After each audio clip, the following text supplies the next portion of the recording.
नमस्कार, देश न्यूज में आपका स्वागत है। मैं हूं आपके साथ स्नेहा और आप देख रहे हैं हमारा खास कार्यक्रम मंथन। आज मंथन पर हम बात करेंगे ईवीएम को लेकर। मुख्य आयुक्त राजीव कुमार ने वोटिंग मशीन ईवीएम के आलोचकों को शनिवार को, जब वो चुनावी तारीखों का ऐलान कर रहे थे, तो उन्होंने शायराना अंदाज में जवाब दिया था। उन्होंने इस दौरान खुद लिखा था कि अधूरी हसरतों को इल्जाम हर बार हम पर ही लगाना ठीक नहीं है। बहुत सी ऐसी शायराना अंदाज में उन्होंने ईवीएम को लेकर बात कही और जो विपक्षी दल की पार्टियां ईवीएम पर निशाना साधने की कोशिश करती हैं उसको लेकर भी कहा कि आप बेफिक्र रहिए और ईवीएम को लेकर चिंता ना करिए, क्योंकि निष्पक्ष तौर पर चुनाव होने वाले हैं। ईवीएम को लेकर कोई चिंता करने की आवश्यकता नहीं है। लेकिन कल राहुल गांधी जी की मुंबई में भारत जोड़ो न्याय यात्रा समाप्त हुई और उस दौरान उन्होंने ईवीएम को लेकर निशाना साधा।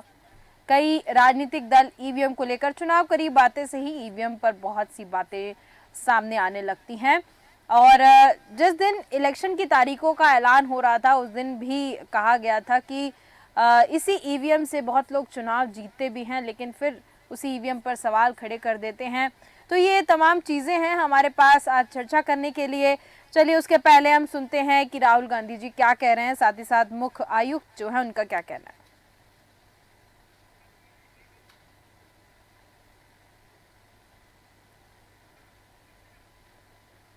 तो बिल्कुल हम आपको बात कुछ टेक्निकल इशू है, हम बाद में आपको सुनाएंगे राहुल गांधी जी क्या कर रहे हैं। लेकिन चलिए हम अब आते हैं अपने मेहमानों की तरफ। चर्चा करेंगे कि आखिर क्या ऐसा ईवीएम को लेकर है कि सवाल बार बार खड़े होते नजर आते हैं। बार बार ईवीएम को लेकर हमेशा से आप देख रहे होंगे कि जैसे ही चुनाव करीब आते हैं ईवीएम की बात होने लगती है। हालांकि जब इलेक्शन की तारीखों का ऐलान हो रहा था उस वक्त क्लियर कहा गया कि ईवीएम को लेकर बेफिक्र रहिए, चुनाव निष्पक्ष होने वाले हैं। चलिए चर्चा करेंगे हमारे पास, क्योंकि सबके पास अलग अलग पॉइंट्स होते हैं तो उसको यहाँ सामने रखेंगे। प्रमोद सिंह राजन जी हमारे साथ बीजेपी नेता जुड़ चुके हैं, राज शर्मा जी कांग्रेस नेता जुड़ चुके हैं, राम प्रताप गंगवार जी सपा नेता जुड़ चुके हैं और अरमान कबीर जी प्रवक्ता जुड़ चुके हैं AIMA के। आप सभी का बहुत बहुत स्वागत है देश न्यूज पर। चलिए अरमान कबीर जी से ही मैं चालू करूंगी और अरमान कबीर जी के विचार जानना चाहूंगी ईवीएम को लेकर, क्योंकि अरमान कबीर जी बहुत निशाने आते हैं ईवीएम को लेकर। ईवीएम पर जब चुनाव जो है वो करीब आ जाते हैं तो ईवीएम भी हाईलाइट होता दिखता है। क्या आपके विचार हैं ईवीएम को लेकर?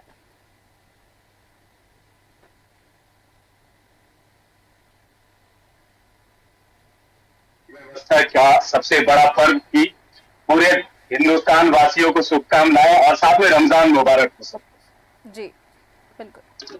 जी देखिए, ईवीएम को लेकर के जो है ना, हमारी धारणा थोड़ी अलग है लोगों से। इस मामले में हम विपक्ष और पक्ष दोनों से मेल हमारी नहीं खाती, क्योंकि ईवीएम मैनिपुलेट, मेरा ये व्यक्तिगत मामला है कि ईवीएम को मैनिपुलेट नहीं किया जा सकता है अगर आपके जो इलेक्शन के जो कर्मी होते हैं, पार्टियों के जो इलेक्शन के कर्मी होते हैं, अगर वो जागरूक रहे तो।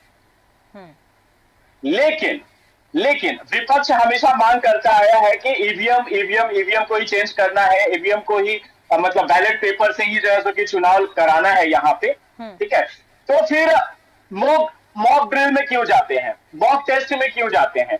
3-3, 4-4 इलेक्शन कमीशन ने व्यवस्थाएं बना करके रखी है कि आप आइए और ठोक बजा करके अपने ईवीएम को सील करके जाइए, और पोलिंग एजेंट को वो सील देख करके जब चुनाव के दिन सबसे पहले सुबह में भी एक मॉक ड्रिल होता है, उस वक्त भी जो है कि आप ईवीएम की जांच आप कर सकते हैं।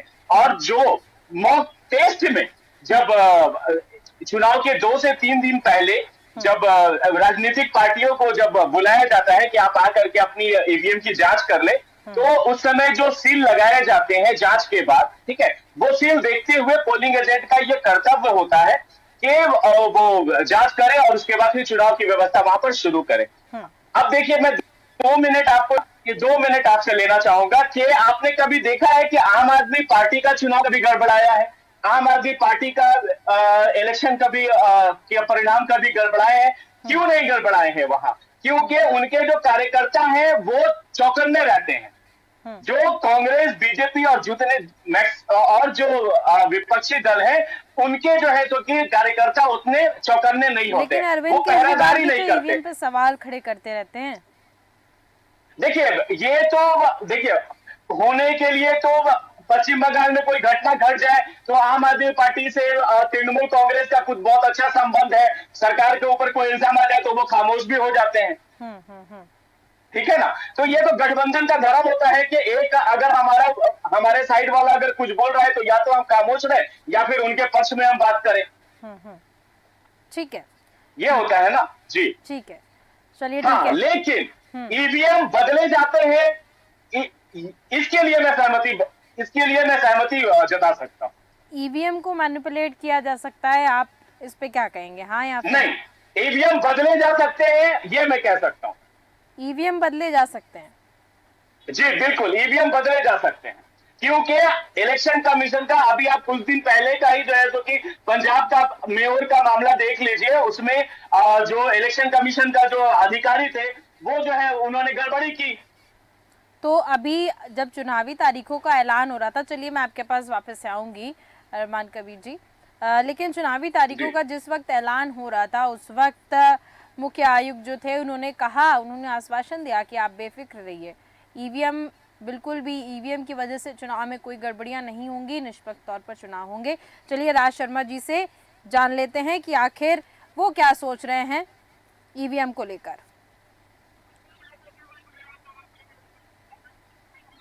जी राज शर्मा जी। अब जरा मैं कह दूं, आपने मुझसे पूछा, मैं एक बात बताता हूँ ईवीएम का। जी। एक विधानसभा में लगभग 10-20 ऊपर नीचे हो सकती है 400 ईवीएम लगती है, और भारतीय जनता पार्टी 100% हेरा फेरी नहीं करती, सिर्फ एक ईवीएम में 50 वोटों की हेरा फेरी करती। अब 400 का मतलब हुआ, और पार पे 50 गिनो तो 20,000 वोटों का होता है। मान लो विधानसभा हो रहा है, विधानसभा का इलेक्शन हो रहा है, तो जो विपक्षी दलों का विधायक कैंडिडेट 22,000 वोटों से जीत रहा है वो 2,000 वोटों से जीतता है, और जो 18 या 17,000 वोटों से जीत रहा होता है वो 3,000 वोटों से हार जाता है। आप ये देख लीजिए कि पिछले 10 सालों में हार जीत 2 या 3, 4, 5,000 रुपए की होती। मेरा सिर्फ इतना सा कहना है कि अगर मुझे मेरे परिवार में मेरी वाइफ मुझे गलत कहे, मेरा बेटा गलत कहे, मेरी मां गलत कहे, इट मीन्स मैं गलत हूं।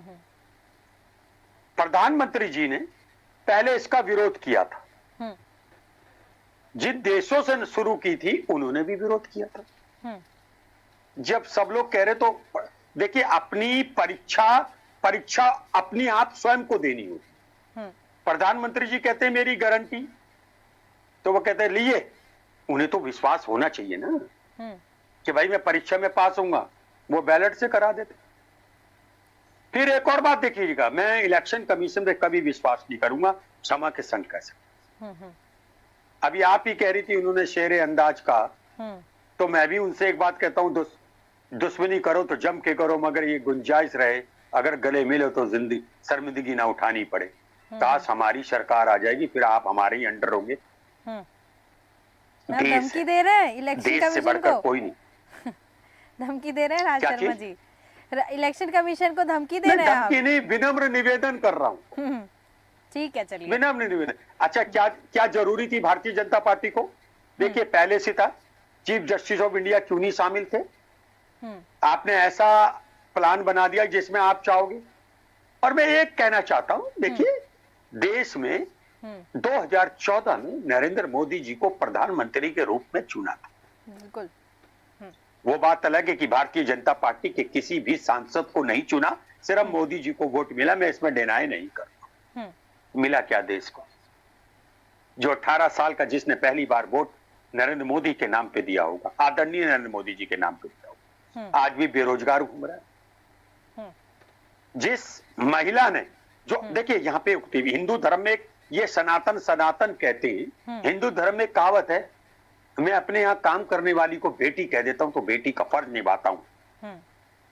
नरेंद्र मोदी जी ने तो उन लड़कियों के संग भी नहीं फर्ज निभाया जिनके गोल्ड मेडल लाने में जब अपना इज्जत पाई और कह दिया बेटियों ये परिवार का है, विनेश तेरे मम्मी पापा तो मिले थे, उनको एक सिपाही घसीट रहा था।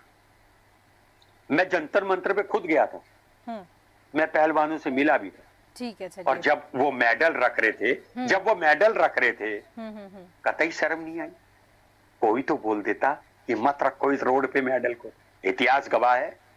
मैं बता रहा हूं ऐसा मेडल किसी ने नहीं रखा। ठीक है, चलिए। फिर एक और बात कहना चाहता हूं, आप हिंदू धर्म की बात करते हो। हिंदू धर्म की लड़की को रात को जला दिया गया था। जब लाश जल नहीं रही थी तो डीजल डाला गया था। अभी 2 लड़कियों का कानपुर में अत्याचार हुआ, उन्होंने आत्महत्या कर ली। आप कहते हैं कानून का राज चल रहा है। ठीक है। और उनके पिताजी थाने में गए तो थाने में दरोगा ने जो व्यवहार करा उसके कारण उन लड़कियों के पिता ने आत्महत्या कर ली। उनकी आत्मा भटक रही है, नेहा जी, उनकी आत्मा भटक रही है। बिल्कुल ठीक, वो इन पे आक्रमण करेगी। ठीक है, चलिए, बिल्कुल ठीक है। राम प्रताप जी के पास आऊंगी मैं। राम प्रताप जी, ईवीएम को लेकर क्या विचार हैं आपके? क्योंकि ईवीएम को लेकर राज शर्मा जी ने कहा कि इलेक्शन कमीशन पे वो बिल्कुल भरोसा नहीं करते हैं। अरमान कबीर जी ने भी कहा कि ईवीएम बदली जा सकती है। आप क्या कहेंगे इस पे? जी, मेरा कहना ये है, जहां बात आती है ईवीएम की, इससे पहले देखा होगा कि हाई कोर्ट के कई राज्यों में वकील लोगों ने इस पे धरना किया था, प्रदर्शन भी किया था और मांग की थी कि जो इलेक्शन है, चुनाव है, वो बैलेट पेपर से कराया जाए।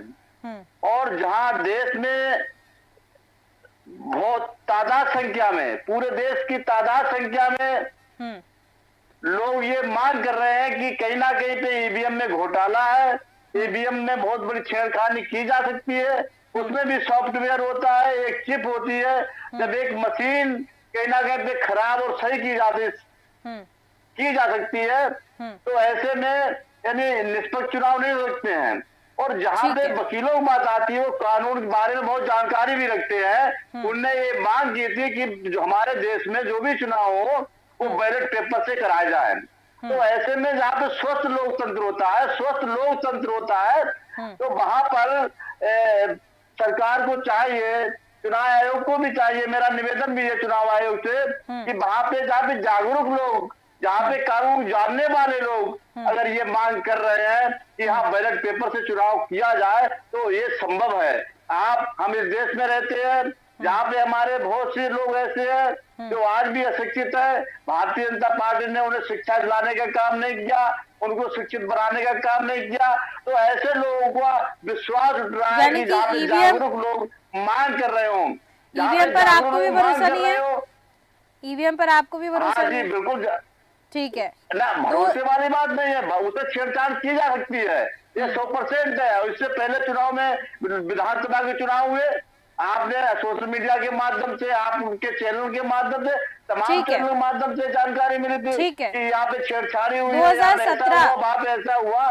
तो ऐसे में भारतीय जनता पार्टी वो चाहिए था, अगर स्वस्थ लोकतंत्र ये चाहती है, हम सही सरकार हमने चला रहे हैं, तो ऐसे में जो मांग है देश की कि ईवीएम को हटा दिया जाए और बैलेट पेपर, जहाँ जापान ने ईवीएम बनाने का काम किया था और वो देश आज बैलेट से, अपने देश में बैलेट से चुनाव हो रहा है। चलिए ठीक है, यानी कि ईवीएम से चुनाव नहीं होना चाहिए, कुल मिलाकर बैलेट पेपर से होना चाहिए। चलिए ठीक है। चलिए, मेरा एक सवाल है, काफी चर्चा हो रही थी तो दिमाग में आ रहा था कि 2017 में इलेक्शन कमीशन ने खुलेआम तौर पे कहा था कि जिसको भी ईवीएम हैक करना है करके दिखा दे। उनका ऐसा कहना है कि ईवीएम हैक ही नहीं किया जा सकता, और 2017 में उन्होंने चुनौती दी थी कि अगर कोई हैक कर सकता है तो आकर हैक करे। मैं आऊंगी राज शर्मा जी आपके पास, बिल्कुल मुझे पता है आपके पास इसका जवाब होगा, लेकिन उसके पहले मैं प्रमोद सिंह राजन जी के पास जाऊंगी। जी प्रमोद सिंह राजन जी, देखिए तमाम सवाल ईवीएम पर खड़े हो रहे हैं। भारतीय जनता पार्टी ईवीएम का विरोध नहीं करती है, बाकी सारे विपक्षी दल विरोध करते नजर आ रहे हैं, क्या कहेंगे? देखिए स्नेहा जी, विपक्ष क्योंकि चुनाव के पहले ही मैदान छोड़कर भाग चुका है, तो ये अनर्गल प्रलाप और ये ईवीएम, अभी से इनको चुनाव का रिजल्ट इनको पता है, तो ये ईवीएम को लेकर अभी से ही रोने लगे। इनसे पूछिएगा राजू शर्मा जी से, 2004 में जब ये लोकसभा का चुनाव हुआ और कांग्रेस पूरे देश में जीत के आई तो क्या बैलेट पेपर से चुनाव हुए थे? 2009 में जब चुनाव हुआ, मनमोहन सिंह जी दोबारा प्रधानमंत्री बने तो राम प्रताप जी, मैं आऊंगी इनको आप। इनको इनको बोलिए भाई साहब टाइम से बोले। राम प्रताप जी आपके पास आऊंगी तो जवाब दीजिएगा। के लोग थे वो, जो वकील लोग थे वो कौन दल से आते हैं? अपने समय में बोलिएगा, आप अपने ठीक है राम प्रताप जी, मैं आपके पास आऊंगी, ना, जो बात है वो कहनी पड़ेगी, जो बात है वो कहनी पड़ेगी। मैं आपके पास आऊंगी, फिर सवाल करिएगा राम प्रताप जी। एक एक करके सबकी बात सुनते हैं। जी जी ठीक है, बोलिए प्रमोद जी। तो ईवीएम तो यही लोग लेके आए, तो मैं तो बधाई दूंगा। ईवीएम तो यही लोग लेके आए। 1999 से ईवीएम से चुनाव हो रहे हैं और ईवीएम भाजपा तो लेके आई नहीं, ईवीएम तो कांग्रेस लेके आई। और ये जो चीज लेके आए उसी पर आरोप लगा रहे हैं। चित भी इनकी, पट भी इनकी। जब 2009 में मनमोहन सिंह जी जीत के आए, इसकी सरकार थी। अभी कर्नाटक में जीत के आए, अभी इसके पहले हिमाचल में ये जीते तो वहां ईवीएम ठीक थी। और ये भाई साहब पता नहीं कैसी कैसी बातें कर रहे हैं कि 50 वोट सेट करती है। अरे भाई साहब, ये लोकसभा का चुनाव है, यहाँ हम लोग 3 लाख 5 लाख वोट से जीतते हैं, 20,000 वोट से चुनाव नहीं जीतते हैं। हम लोगों का अंतर पूरे देश में आप देखिएगा, हम लोग 3 लाख से अधिक वोटों से, आधे से अधिक सीटों से चुनाव जीत कर आए हैं। और आपकी एक मिनट प्रमोद भाई, 10 नेताओं के अलावा जिता दो। ये बताओ, अभी आपकी बात का जवाब मैं दूंगा। सुन लीजिए, आपकी बात का जवाब मैं दूंगा। सुन लीजिए, जहां आप बैठे हैं माननीय राजनाथ सिंह, नरेंद्र मोदी जी, स्मृति ईरानी जी, 2, साक्षी महाराज जी, 3, एक मिनट, स्मृति ईरानी कितने वोटों से जीती? स्मृति ईरानी कितने वोटों से? 50 से अधिक वोटों से, 50 से अधिक कैंडिडेटों का नाम मैं गिना सकता हूं। आपने, मैंने कहा 4 लाख 3.5 लाख की बात करी। स्नेहा जी, मुझे अपनी पूरी बात कर लेने दीजिए। इनके पास इस बात का जवाब नहीं होगा। ठीक है, आऊंगी। देखिए, झूठ बोलोगे तो चुनाव होता है, झूठ नहीं बोलेंगे भाई। ये लोग झूठ बोलोगे तो बात करेगा। में सोने वाले लोग हैं। हम लोग भारतीय, मैं खुद 4 चुनाव लड़ चुका हूँ, 4 चुनाव में खुद लड़ चुका हूँ और 9 चुनाव में मैं अलग से अलग हिस्सों में पार्टिसिपेट कर चुका हूँ। स्नेहा जी, जब चुनाव होता है कितने, तो सबसे पहले जब हम बूथ पर जाते हैं, तो बूथ पर जब जाते हैं, बूथ पर हम, हर दल का एक कार्यकर्ता होता है और उस दल के कार्यकर्ता को वहां पर वीवीपैट के माध्यम से वहां पर उसको बैलेट, पहले उसको जो बैलेट होते हैं वो अलग चीज हो गई, जो मशीन होती है उस मशीन को प्रयोग करके दिखाया जाता है कि आप लोग वोट डाल के देखिए आपका वोट कहाँ जा रहा है। और उसके बाद शाम को जब मशीन पैक होती है, उसके बाद सभी जो भी कार्यकर्ता होते हैं उनके दस्तखत होते हैं, उसको मशीन सील की जाती है। और यह प्रक्रिया जब वोट खोले जाते हैं तो वहां पूछा जाता है आपसे कि देखिए ये आपके सिग्नेचर है कि नहीं, आपके दस्तखत, ये वही मशीन है कि नहीं। एक भाई साहब कह रहे हैं मशीन ही बदल जाती है। इन लोगों को जब किसी चीजों पर विश्वास नहीं, स्नेहा जी आपने देखा होगा बैलेट पेपर से जब चुनाव होते थे हमारे देश में, एक तो आप समय के दृष्टिकोण से देखिए 15-15, 20-20 दिन लग जाता था रिजल्ट आने में। कोई इनके गुंडे उसमें स्याही डाल देते थे, कोई बैलेट 20 पेपर दिन को फाड़ देते थे। 48 घंटे में रिजल्ट आते थे। कैसी बातें कर रहे हैं? 48 घंटे में कहाँ रिजल्ट आते हैं? कहाँ 48 घंटे में? बताओ, कहाँ 20 दिन कहाँ लगते थे? रिजल्ट आता है? अरे 20 दिन कहाँ लगते थे? बताओ, 20 दिन बिल्कुल लगते थे, बिल्कुल लगते थे। कहाँ लगते थे 20 दिन? कैसे नहीं लगते थे?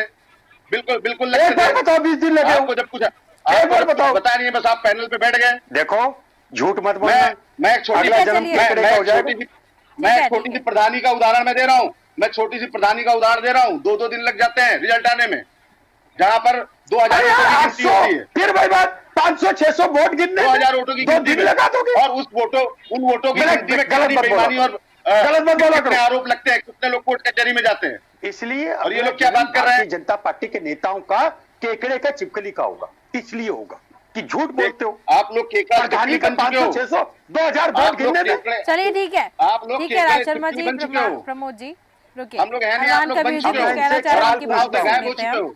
आप मैं भी सवाल पूछ लूं प्रमोद भाई? आपकी जमानत जब प्रमोद भाई, आप पक्ष के नेता हो भाई साहब पहले जवाब दीजिए, सवाल बाद में पूछिए।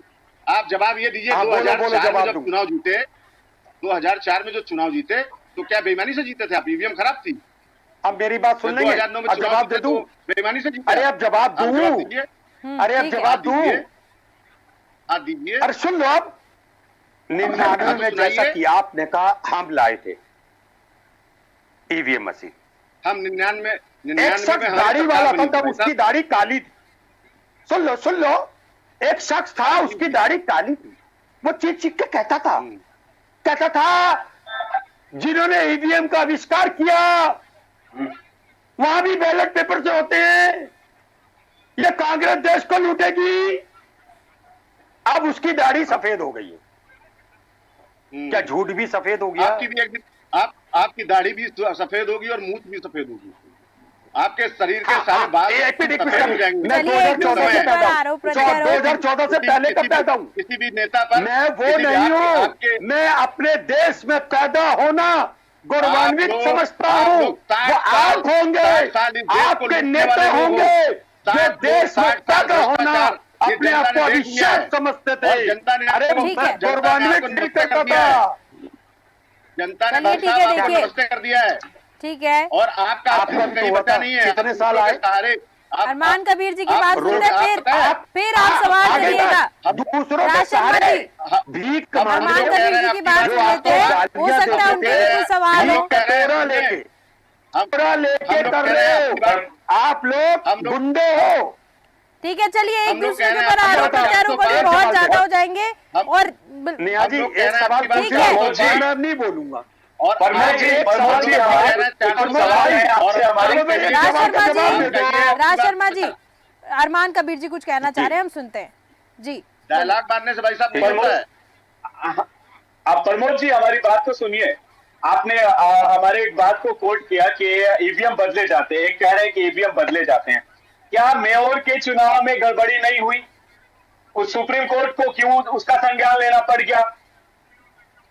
उसके बाद क्या आपको चीफ जस्टिस के, जी बिल्कुल, और चीफ जस्टिस के ऊपर आपको भरोसा नहीं है? इलेक्शन कमीशन के सिलेक्शन से आपने चीफ जस्टिस को क्यों हटा दिया? ये दो सवाल का जवाब आप दे दीजिए, और उसके बाद फिर पूरा देश जो है आपके साथ हो लेगा। चलिए, इलेक्शन कमीशन जो कहता है ईवीएम के साथ हो लेगा। ये दो सवाल का जवाब दे दीजिए जी। हमें जी, आपको चीफ जस्टिस ऑफ इंडिया पे भरोसा नहीं था, हमें तो फिर उनको निकाला क्यों पैनल से? ठीक है, बात फिर उनको पैनल से निकाला क्यों? अरमान कबीर जी जवाब तो सुन लीजिए। भारतीय जनता पार्टी के लोग झूठ बोलते हैं। राम प्रताप जी आपके पास भी आएंगे, आप भी बोल लीजिएगा, एक मिनट रुकिएगा, उनका जवाब सुन ले। हमें चुनाव आयोग पर भी भरोसा है, और हमें इस देश की जनता पर भी भरोसा है, और हमारी जितनी संस्थाएं आपको अपने पे भरोसा नहीं है। लोग आपको प्रमोद भाई अपने पे विश्वास नहीं है, अपने पे भरोसा नहीं है। भरोसा है झूठ बोलते हो।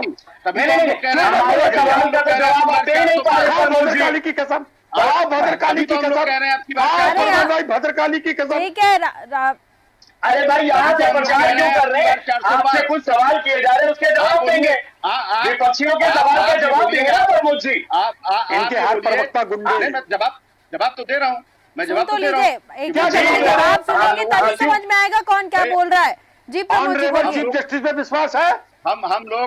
हम लोग तो इस लोकतंत्र पर भरोसा करने वाले लोग हैं। हम लोग सुप्रीम कोर्ट पर भरोसा करते हैं। पूरा देश करता है, ये पूरा देश करता है। 140 करोड़ चलिए ठीक है, और ठीक है, और कहीं एक साथ पश्चिम नहीं बंगाल या बोलिएगा, कहीं प्लीज, जैसे दर्शक भी नहीं ऐसी समझ जहाँ पाएंगे। कांग्रेस की सरकारें हैं, कहीं गड़बड़ हो गई, नेहा साहब, नेहा कहीं गड़बड़ हो गई, प्रमोद भाई को समझाइए, झूठ ना बोले। हमारी सरकार है, कहीं गड़बड़ हो गई, तो ये वो हो बोलते सकती हैं, है। आप झूठ बोल रहे हैं, आप अच्छा, बोलेंगे वो झूठ बोल रहे रामलला की कसम। हैं, जनता कंफ्यूज है। खाओ रामलला की कसम। एक सवाल पूछूंगा। रामलला की कसम खाई है, मंदिर वही बनाया है, और तारीख भी बताई है। अरे कितना झूठे हो आप तो मंदिर के खिलाफ बैठे थे, आपके नेता ठीक कपिल है, सिब्बल। ठीक है, चलिए, आप राम का नाम कैसे ले रहे हो? राजू शर्मा जी, आप नाम कैसे ले रहे हो चलिए भाई? ठीक है, आप तो प्रमोद जी, विरोध करने वाले लोग राम हैं। मंदिर की बात नहीं हो रही है, आप लेकिन हटाइए। अभी बता लेकिन प्रमोद जी ने हमारे सवाल का उत्तर नहीं दिया। रामलला की फोटो हमारे प्रश्न का उत्तर नहीं दिया। किसी की बात यहाँ पे स्पष्ट नहीं हो पाई। हमारे प्रश्न का उत्तर नहीं दिया और 405 की बात कर रहे हैं आप। रामलला की फोटो दिखाओ, तो आपने दिखाओ आपने कपिल रामलला सिब्बल की जी को फोटो समझाया? दिखाओ। आपने कपिल सिब्बल जी को एक समझाया? और बात बता ठीक दो। है, राम मंदिर पे बात ही नहीं आपने करना संजय मुझे, जी साहब ईवीएम को पे बात कर समझाया? रही हूँ मैं। बिल्कुल राम मंदिर के शर्मा जी, आप हमारे घर आइएगा। सेंटेंसेस को यहाँ रामलला पर की नहीं फोटो ही एक्सेप्ट कर पाऊंगी। रामलला के दर्शन अभी भी दिखा कराऊंगा दो। आपको। ठीक है, चलिए, अरे अभी दिखाओ, क्योंकि आप अभी। ईवीएम पर बात नहीं कर रहे हैं, राम मंदिर ये पे बात डिबेट कर रहे हो। हो- ये मेरा डिबेट समय हो भी रही है। समाप्त हो चुका ये है, डिबेट हो रही है। झूठे लोग। समय मेरा समाप्त हो चुका है। ठीक है, लोगों ने गोलियां खाई हैं। ने गोलियां खाई, देश हम के लोग हृदय में नौजवानों राम के है। जीवन से खेल हम रहे लोग हो। राम विरोधी। चलिए ठीक समझ है, नहीं आ रही। जनता चुनेगी और मुझे बताएगी मुझे- कौन सही है कौन नहीं गलत मुझे है। समझ नहीं चर्चा आती। को विराम देना चाहूंगी, समय समाप्त हो चुका है तो माफी भी चाहूंगी। बहुत बहुत धन्यवाद सभी मेहमानों का मेरे साथ जुड़ने के लिए और चर्चा करने के लिए। तो हम बात कर रहे थे ईवीएम को लेकर। ईवीएम पर विपक्षी दल जो है वो हमलावर है, इलेक्शन कमीशन पे भी भरोसा नहीं है, ऐसा कांग्रेस के नेता जुड़े हुए थे हमारे साथ, उनका कहना है। और विपक्षी दल लगातार ईवीएम को लेकर सवाल खड़े करता रहता है, लेकिन वहीं सत्ताधारी party Bharatiya Janata party EVM को लेकर हमेशा से कॉन्फिडेंट दिख रही है। अब आगे ये देखना होगा क्या होता है आने वाले लोकसभा चुनाव में, जनता किसको चुनती है, ये देखने वाली बात होगी। तो फिलहाल के हमारे इस खास कार्यक्रम में सिर्फ इतना ही। देखते रहिए देश न्यूज। नमस्कार।